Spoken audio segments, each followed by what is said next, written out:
Greetings, everyone. Welcome to another Cloud Chat with Stephan and Matt. A little change up in our program today.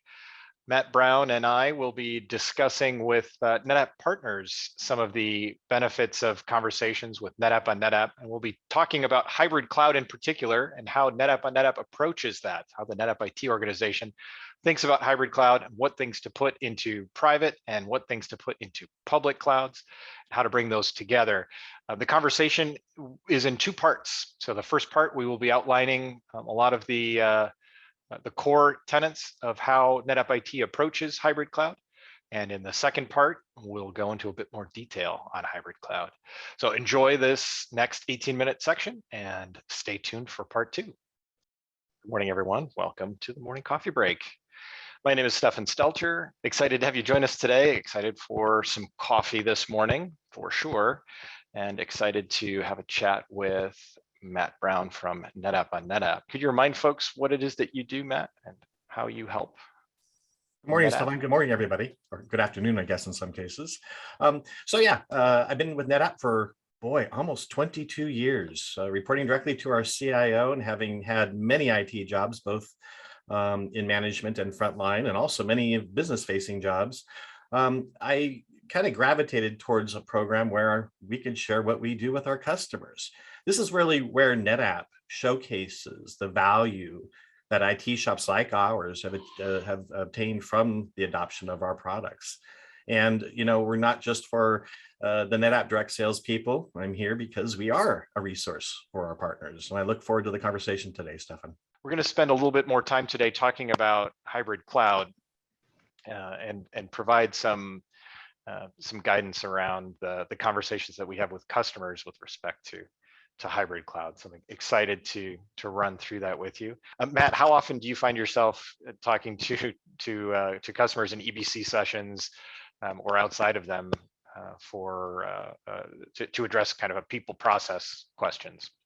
So Stephan, it's a great question. And it actually comes up more on the peer-to-peers. EBCs, as you would expect, are more presentations, whereas peer-to-peer conversations, which we are very open to have with our partner community, really get into the details. It's not so much about the technology, it's how do you adopt the technology? What does it take to really maximize the value of the technology? We've been operating in a hybrid cloud since 2014, and it's not something you just adopt. There's a lot of things you have to consider. What are your goals? What are your cost constraints? Where are your skills? How do you organize appropriately to manage an effective IT organization? People and process are probably the number one topic when we get into the peer-to-peer conversations. And obviously, this is a way for us to engage at a higher management level. While often we engage with the storage teams, which is fantastic, a lot of us want to engage higher up and build those relationships. And these are great ways to facilitate that type of an engagement. And we do have plenty of experience. And as Stephan shared, it's not just me. I have all of IT working for us. So if you want different perspectives, either from the application side, security side, the infrastructure side, obviously, or even my boss, our CIO's side, those are available conversations that we can have. And I do find tremendous value in talking to our peers in that context. What a great way for the partners on this session to elevate themselves in a conversation with their customers. Just to ask, have you thought about the people and process implications, or where are you in the process of understanding the stakeholders, and are those the kinds of things that seem to be recurring themes? Are those the kinds of questions that come up? Yep, right on. Or are there others, Matt? Yeah, no, I'm curious from your perspective. Are those the kinds of things that customers seem to be pushing toward? That kind of thing? It's funny because there's so many different angles you can take with this. I mean, one of the challenges I see with executives is that, how do I train for skills? Do I have to go outside and buy? What about the people that I already have? How do I train them up? How do I keep them engaged? There's a lot of resistance to new technology. How do I overcome that? Automation does not mean jobs go away necessarily. Actually the conversations range and go in many different angles. And at the end of the day, all of us are really trying to help enable our business in different ways. And it is, as you point out, it's always people, process, and technology that really leads to fantastic business outcomes. Awesome. All right. Well, I will drive if that's okay with you, and you can lead us through some hybrid cloud thoughts here. Well, yeah, and let's kind of set the stage a little bit here. So, as we just had said, it's not technology for technology's sake. We're adopting technology to enable business, to make better customer experience, to go to market as fast as possible, to be competitive. And when we're really looking at how IT runs, I'm sure it's no surprise to anybody in this call. IT does not have a limited budget, a limitless budget. Our budgets are very limited. And when we are trying to balance the cost of running the business versus enabling the business, there is this delicate balance. And how do you take and invest in innovation while remaining cost effective? And this is where really the hybrid cloud really comes into play. And that goal and the conversation here is, what is that balance? And there is no single answer here. It's going to vary between businesses, vary about where you're at in the stage of your business maturity, and where you're at in terms of your marketplace and your what does your competition look like? And really, again, the goal is how do we fuel that growth and Yeah. maintain a cost-effective IT shop? I'm struck by the word optimally. You look at that idea. Okay, well, so you optimally balance things, and then you're done, right? And it seems like that's optimally is very. It should be treated in a verb sense almost, right? You need to in an ongoing fashion optimize the This is a costs as things change. Yeah. never-ending process, which, I think a lot of us in IT, my peers, and us to a point up until now, really are struggling. Well, how do you really do this? If you've heard the term FinOps, really balancing that operational and finance thing, it really comes into play here because it is a constant review of your environment back to people and process. That's a process change that we have to learn to adopt. And given the changes in pricing, the changes in technology, we're constantly evaluating new technology, constantly looking at ways to better enable the business. But costs do matter. And it is, like you had said, it's a never-ending process. Awesome. So there's some ways to guide how to decide what should be on premises, what should be in the cloud, or what type of organization you are to decide which direction to head. And this is a maturity conversation. Arguably, there is no startup company in the world going to propose building a data center to investors, right? That's just absurd, right? But reality is that is the way you get to innovation fast. Go to the cloud, start enabling. It is the way to unlock innovation. But as companies mature, you start having stockholders, you start having CIOs or CFOs looking at costs and really trying to figure out what is that delicate balance. As you mature, costs matter more and more. And again, cloud is fantastic for innovation. You need to innovate. But we're in that predictable run the business type model. You will find ways at certain scales that maybe the public cloud isn't the best place for it, and a more hybrid or private cloud starts to make sense. But that is the conversation. And when we're talking to customers, where are they at in this journey? Now, you could be in that young company stage for a long period of time. We're seeing a lot of companies who obviously were born in the cloud, but they are repatriating some of their services onto a private cloud, a near private cloud, to really manage those costs. I think it's really important to look at, again, the maturity of the company along, again, with several elements to really help customers understand and help them make the right investments. How do you feel about the notion that it's maybe a young line of business and a mature line of business within an organization rather than the organization itself? I think of us as 27, 28 years of maturity, and yet we're clouding things. Oh, yeah. Well, and it's finding that back to that balance conversation, right? We weren't born in the cloud, but we're definitely finding ways that the cloud can enhance and enable us to do things that we could never do before. And that really primarily is helping older companies figure out how to leverage the cloud for that innovation space, for that scaling of their organization. I mean, if you think about some of these commerce companies and websites are getting close to Christmas time, you can't scale that type of capability on-prem. You have to use the cloud. And again, making sure we understand where we're at and really starting to look at where does the cloud really enable value, and then maximizing that value as much as possible. So trying to figure out and categorize things and look at it's beautiful. It's like the slides are designed to have this So to conversation. help, especially in the mature companies, this is really where this categorization of applications really comes in.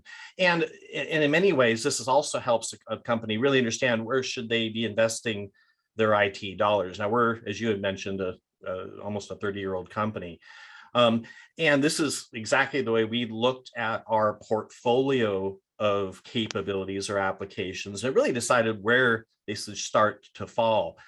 I would argue there are really only 4 classifications of categories of applications here, and you can see them clearly in front of you. It's commodity, systems of record like ERP, finance, CRMs, differentiation, things you can't buy, and innovation. This is where you're doing all your unleash your creativity.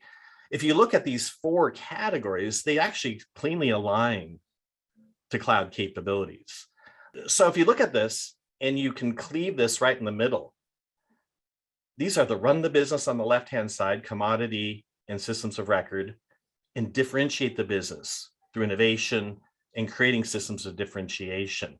And when you look at it that cleanly, everything to that left probably should be SaaS. It's those things to the right that your IT shop should be paying attention to. Whether you live in a pure cloud or a hybrid cloud environment, this is really where IT has money. This is where they get the attention of the business. And this is how we in IT actually make a difference in our organizations. Is there a split when you say systems of record? I get a little, I have some angst about putting that into a SaaS piece because it feels like we're storing important crown jewels of the company into a public sphere, and security becomes a heightened element of that conversation. Is that fair to say, or how do you? I appreciate that view, and I think that's a view of a lot of more mature companies. But the fact is, I would argue our hyperscaler friends are probably some of the most secure data centers on the planet today. And when you're looking at services like ERP, like CRM, it literally is the only way to scale your organization. It's really hard for companies to keep up with all the technical upgrades, especially when there's laws or finance laws or what have you. This is where we really should be buying as a service. But yes, your security concern is one that many of our customers face. But arguably, again, when you're providing these type of SaaS capabilities, they're probably some of the most secure environments on the planet today. Great point. Excellent. So we have this view of what makes sense in the public and what makes sense in private. And I think there's a visual summary of this that works for me as well. If this kind of gives a pros and cons of the two. Does it work to start with this one and skip the previous I think this one? is, okay. I like this slide a lot as an IT person, because in a glance, you can kind of get a feel of, well, what are we talking about when we're talking about public and private cloud? Now, arguably, public cloud is more expensive, but I would also argue it if you're really, really efficient, or you're really just trying to get capabilities, the public cloud is the place to go. But we're really trying to control and maximize costs. This is a little bit different way of looking at it. For public cloud, it is definitely the way to pay as you go. You actually get a lot more exposure to a lot of the latest technologies to really enable those capabilities. Private cloud allows you a lot more control of your environments and does allow you at a certain scale to control those costs. So it is, again, back to that balance. Where do you want to play? Where do you want to invest your time? Where are your business priorities? I think one of the biggest challenges that we have with the public cloud, which is why we've adopted a very robust FinOps program, is to make our cloud costs more predictable, get a better handle on those, and really understand how we're managing our overall costs going forward.